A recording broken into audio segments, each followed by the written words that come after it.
Hey, this is Ryan from Foxtecc, and today I'm going to show you how to edit photos on your iPad using Darkroom. Let's get straight into it. Darkroom is a powerful photo editing app that gives you a lot of control over your images, and it's really easy to use. First, open the Darkroom app on your iPad.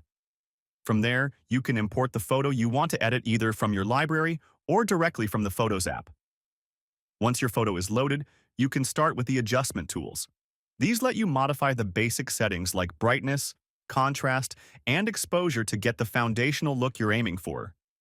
Play around with these sliders until you're happy with the balance of light and dark in your image. Next, move on to color correction. In the Color tool, you can adjust saturation, temperature, and tint. This is where you can fine-tune the mood of the photo. Whether you want it to feel warm and vibrant or cool and subdued, this tool gives you the control to make those changes. For even more detailed tonal adjustments, head over to the Curves tool. This allows you to really dial in specific areas of your photo, adjusting highlights, shadows, and everything in between. If you're comfortable with more advanced editing, this is a great way to perfect the image. Darkroom also makes it easy to crop, rotate, or straighten your photo with the Crop tool.